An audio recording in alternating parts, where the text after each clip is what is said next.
Emmanuel, delivered from the powers of darkness. A Nigerian man claimed he served demonic forces for years before a desperate deliverance changed everything he knew about spiritual warfare. Lagos pulses with constant motion. The streets hum with commerce and conversation, millions of lives intersecting in one of Africa's largest cities. Beneath this visible surface, according to testimony that has now reached tens of millions of readers worldwide, another realm operates with its own hierarchies, its own agents, and its own devastating consequences for those who become entangled in its operations.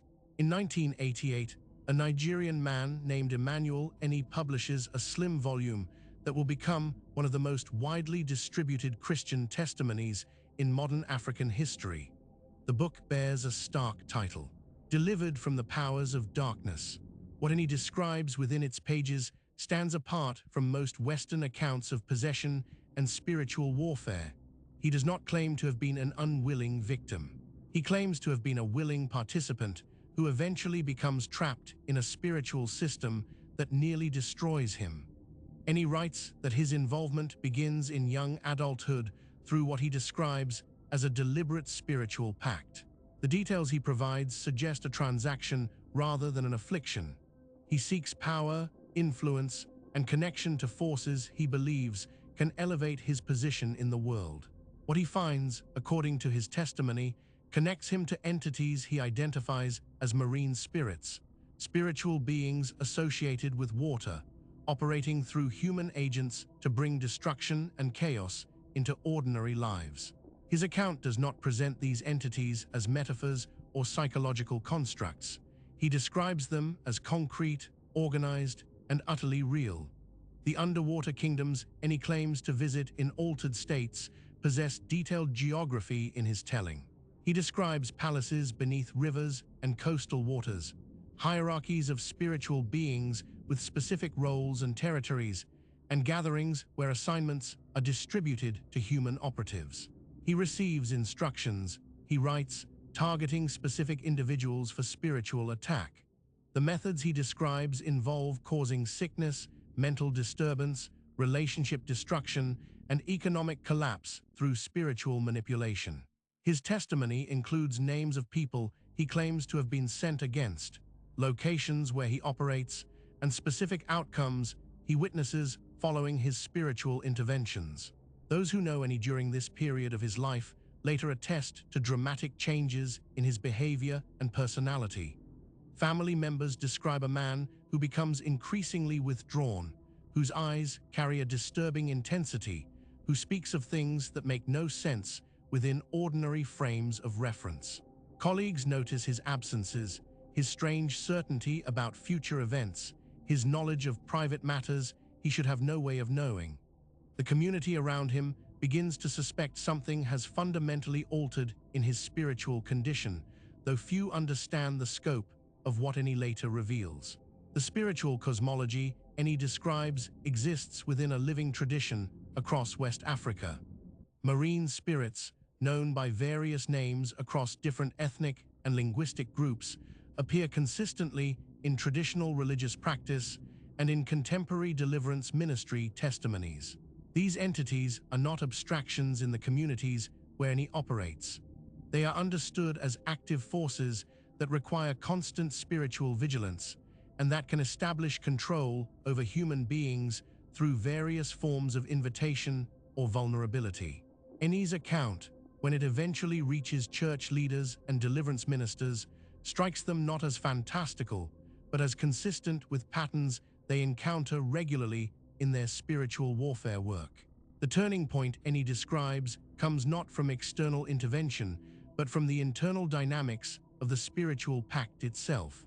The forces he serves, he writes, are never satisfied with human service and eventually turn destructive toward their own operatives. What begins as a relationship Enni believes he controls gradually becomes a trap from which he cannot escape. The assignments become more demanding. The spiritual pressure intensifies. His own life begins to deteriorate in ways that mirror the destruction he has been causing in others. He describes reaching a point of desperation where the entities he once sought for power now threaten to consume him entirely. In this moment of crisis, Eni encounters Pentecostal Christians whose response to his condition differs fundamentally from what he expects. They do not offer psychological analysis or social intervention. They recognize his testimony as describing spiritual bondage within their own theological framework, and they respond with the tools their tradition provides: persistent prayer, the invocation of Jesus Christ, and direct spiritual confrontation with the forces they believe hold him captive. The deliverance process Eni undergoes involves multiple sessions, extended prayer, fasting, and the active participation of experienced deliverance ministers who have conducted similar interventions countless times before. Eni describes his moment of release with visceral specificity. He experiences physical sensations he cannot explain through natural processes: heat, pressure, the feeling of something leaving his body. The interior transformation he reports is immediate and unmistakable. The compulsions that have driven his behavior for years suddenly lift. The vivid spiritual perceptions that have defined his reality fade. He describes emerging from the deliverance sessions as if waking from a long nightmare into ordinary consciousness. The ministers who work with him document the testimony he provides, interview him extensively, and find his account internally consistent across multiple tellings. The decision to publish Eni's testimony does not happen casually. Nigerian Pentecostal church leaders review his manuscript, question him about details, and assess whether his account aligns with their understanding of spiritual warfare traditions. They find his descriptions consistent with patterns documented across decades of deliverance ministry in West Africa. Scripture Union Nigeria, a respected Christian publishing organization, agrees to release the book. The first printing sells rapidly. Subsequent printings follow. Within years, the testimony is translated into multiple languages and distributed across Africa, Asia, Latin America, and eventually worldwide. The book's simple format and direct testimony style make it accessible to readers across education levels and cultural contexts. Emmanuel Eni becomes an active Christian minister and speaker in the years following his deliverance. He appears at churches and conferences across Nigeria and neighboring countries, providing public testimony about his experiences and his liberation. Those who hear him speak describe a man utterly convinced of the reality of what he describes, showing none of the evasiveness or inconsistency that might suggest fabrication.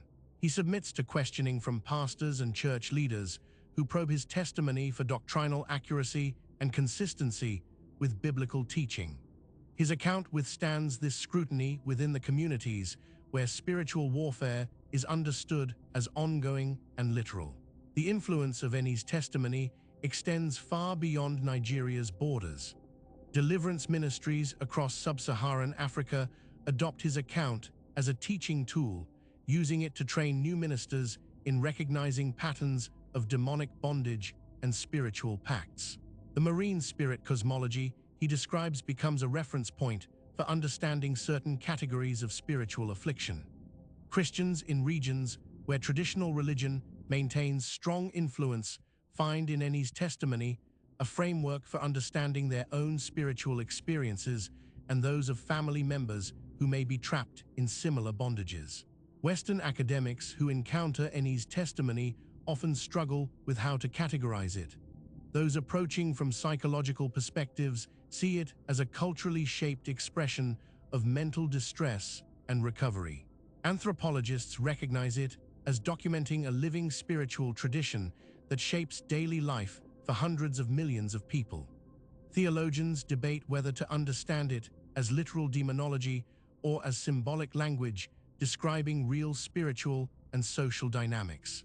What remains beyond dispute is the testimony's massive influence on Christian practice across the global South, and its documentation of a spiritual warfare tradition that operates largely outside Western academic and theological frameworks. The marine spirit tradition Eni describes continues as an active concern in contemporary West African Christianity. Deliverance services addressing these specific entities occur daily across thousands of churches. Pastors counsel individuals who report experiences similar to what Annie describes. Prayer vigils focus on breaking spiritual bondages linked to water spirits and ancestral pacts.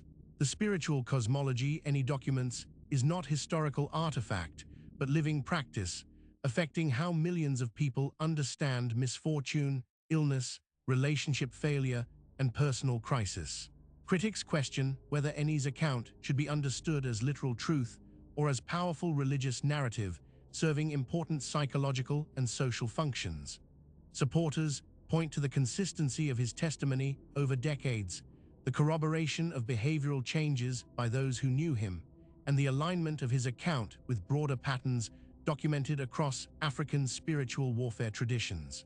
The debate often reveals more about the worldview assumptions of those analyzing the case than about the case itself. What cannot be questioned is the reality of Annie's influence. His testimony shapes how millions of Christians across Africa, Asia, and Latin America understand spiritual warfare, demonic activity, and the possibility of liberation through Christian deliverance.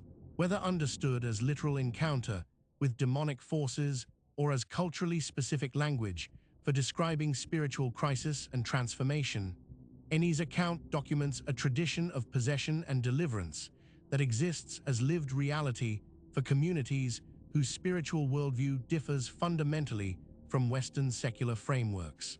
Emmanuel Annie's case presents a form of possession narrative rarely examined in Western academic literature, the testimony of a willing participant who becomes trapped, who seeks deliverance not from unwanted affliction, but from a spiritual contract that has turned against him. His account challenges assumptions about possession as primarily involving unwilling victims and highlights traditions where spiritual agency, choice, and consequence operate according to different rules than those assumed in European demonology. The millions of copies of his testimony circulating worldwide testify to its resonance with communities who recognize in his story patterns they encounter in their own spiritual landscapes. If you found this case compelling, subscribe to Vanishing Roads for more documented paranormal investigations from around the world. This story was created with AI assistance based on documented case files. All events reference real investigations and reported incidents.